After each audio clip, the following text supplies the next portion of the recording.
ಭಾಳ ಮುಖ್ಯವಾಗಿ ಹೇಳ್ಬೇಕಂದ್ರೆ ಸ್ಟಾರ್ಟಿಂಗ್ ಏನಿದೆ ಕನ್ಫ್ಯೂಷನ್ ಇರುತ್ತೆ, ಲಾಸ್ಟ್ ಎಂಡಿಗೆ ತುಂಬ ಅದ್ಭುತ ಆಗಿರುವಂಥ ಕರೆಕ್ಟ್.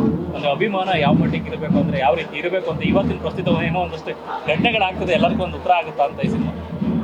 ಹಂಗೇನಿಲ್ಲ. ಇದು ಸ್ಟೋರಿ 2016 ನನಗೆ ಸತ್ಯ ಅವ್ರು ಹೇಳಿದ ಕತೆ, ಚಿತ್ರಕಥೆ ಬಂದು ಇವತ್ತು ರಿಲೀಸ್ ಮಾಡಿದ್ದೀವಿ. ಒಳ್ಳೆ ರೆಸ್ಪಾನ್ಸ್ ಇದೆ. ಮೊದಲನೇದಾಗಿ ಎಲ್ಲರೂ ಸ್ವಲ್ಪ ಶಾಕಿಂಗಲ್ಲಿದ್ರು, ಯಾವ ಏಜ್ದು ಈ ಥರ ಕತೆ ಅಂತ. ಹೋಗ್ತಾ ಎಲ್ಲರಿಗೂ ನೀಟಾಗಿ ಅರ್ಥ ಆಯಿತು. ಎಲ್ಲರೂ ಕ್ಲೈಮ್ಯಾಕ್ಸ್ ಬಗ್ಗೆ ಮಾತಾಡ್ತಾ ಇದ್ದಾರೆ. ಖುಷಿ ಆಗ್ತಾ ಇದೆ. ಸಿಕ್ತವ್ರು ಎಲ್ಲರೂ ಚೆನ್ನಾಗಿದೆ ಅಂತ ಹೇಳ್ತಾ ಇದ್ದಾರೆ.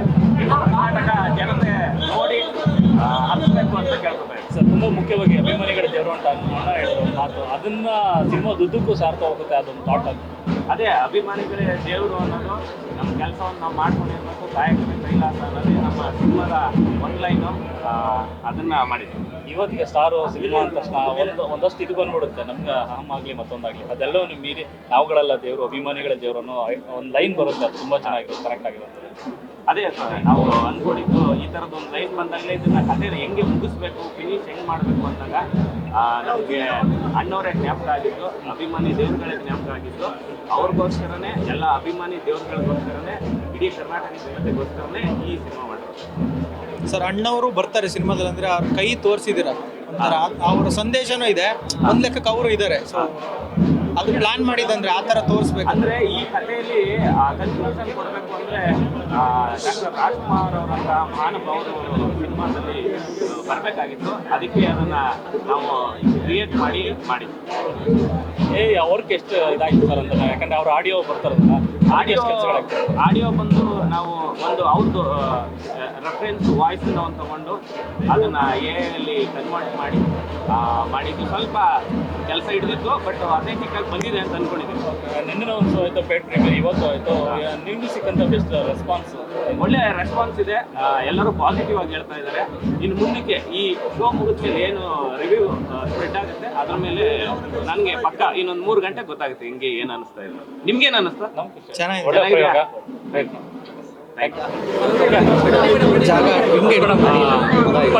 ಯಾವಾಗ ಹೇಳ್ತಾರೆ ಅಣ್ಣವರು ಅಭಿಮಾನಿಗಳ ದೇವರು ಅಂತ, ನಿಜಕ್ಕೂ ಆ ಲೈನಿಂದ ಇಟ್ಕೊಂಡು ಒಂದು ಅದ್ಭುತವಾದ ಪ್ರಯತ್ನ. ಆಕ್ಚುಲಾಗಿ ಜನ ಸ್ಟಾರ್ಟಿಂಗಿಂದ ಸ್ವಲ್ಪ ಮುಕ್ಕಾಲು ಭಾಗದಲ್ಲಿ ಏನು ನಡೀತಾರೆ ಕನ್ಫ್ಯೂಷನ್ ಇದ್ರು, ಕೊನೆಗೊಂದು ಒಳ್ಳೆ ಕನ್ಕ್ಲೂಷನ್ ಸಿಕ್ಕಿದೆ ಅಣ್ಣವ್ರ ಮೂಲಕ. ಸೊ ಈ ಸಿನಿಮಾ ಖುಷಿ ಇಂಟರ್ವ್ಯೂಸಲ್ಲೆಲ್ಲ ಮುಂಚೆ ಹೇಳ್ತಾ ಇದ್ದೆ, ಒಂದು ಎಲಿಮೆಂಟ್ ಇದೆ, ಇದಕ್ಕೋಸ್ಕರನೇ ನಾ ಸಿನಿಮಾ ಮಾಡಿದ್ದು ಅಂತ. ಇವಾಗ ಆ ಒಂದು ಪ್ರಶ್ನೆಗೆ ಉತ್ತರ ಸಿಕ್ಕಿದೆ ಅಂತ ಅನ್ಕೊಂತೀನಿ. ನಮ್ಮ ತಾತನೇ ಆ ಒಂದು ದೊಡ್ಡ ಎಲಿಮೆಂಟ್ ಆಗಿರೋದು ಈ ಸಿನಿಮಾದಲ್ಲಿ ನಾನು ಪಾತ್ರ ಮಾಡೋದಕ್ಕೆ.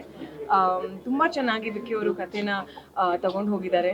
ಅವರ ಪರ್ಫಾರ್ಮೆನ್ಸ್ ಕೂಡ ನಂಗೆ ತುಂಬಾ ಇಷ್ಟ ಆಯ್ತು. ಎಲ್ಲಾರ್ದು ಅಂದ್ರೆ ಆ ಒಂದು ಇನ್ನೋಸೆನ್ಸ್ ಕಾಣುತ್ತೆ ಎಲ್ಲಾರನ್ನಲ್ಲೂ, ಅಂದ್ರೆ ಆ ಒಂದು ರಿಲೇಟಬಲ್ ನೇಚರ್ ಕೂಡ ಇದೆ. ಒಂದು ಒಳ್ಳೆ ಕತೆ ಆ್ಯಂಡ್ ಮೆಸೇಜ್ ಕೂಡ ಇದೆ. ಕಾಯಕವೇ ಕೈಲಾಸ ಅಂತ ಕೊನೆಯಲ್ಲಿ ನಾವು ಈಗ ಬಿಟ್ಕೊಟ್ಬಿಟ್ಟೆ ನಾನು. ಸೊ ಎಲ್ರಿಗೂ ಇಷ್ಟ ಆಗುತ್ತೆ ಅಂತ ಅನ್ಕೊಂಡಿದೀನಿ. ಕನ್ನಡ ಸಿನಿಮಾನ ನಾವೇ ಉಳಿಸ್ಬೇಕು, ನಾವೇ ಬೆಳೆಸ್ಬೇಕು. ಸೊ ನಾ ಅದನ್ನ ಅಷ್ಟೇ ಕೇಳ್ಕೊಳ್ಬೇಕು. ಒಂದು ಕಟ್ಔಟ್ ಬಿದ್ದರೆ ಜನ ಬದಲಾಗ್ಬಿಡ್ತಾರೆ, ಬಟ್ ಸಾವಿರಾರು ಪ್ರತಿಮೆಗಳ ನೋಡಿದೆ.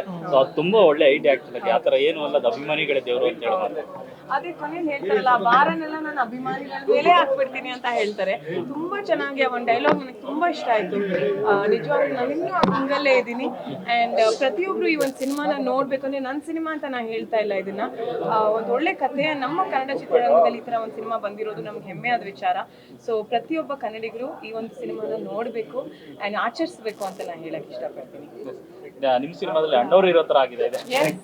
ಅದೇ ನನ್ನ ಅಂದ್ರೆ ಡ್ರೀಮ್ಸ್ ಕಮ್ ಟ್ರೂ ಅಂತ ಹೇಳ್ತಾರಲ್ಲ, ಹಾಗೆ ಅಷ್ಟೇ. ನನ್ನ ಕನಸು ಏನಾಗಿತ್ತು, ನಾನು ಅದು ಬಹುಶಃ ನನ್ನ ಲೈಫಲ್ಲಿ ಆಗಲ್ಲ ಅಂತ ಅನ್ಕೊಂಡಿದ್ದೆ ಆಬ್ವಿಯಸ್ಲಿ.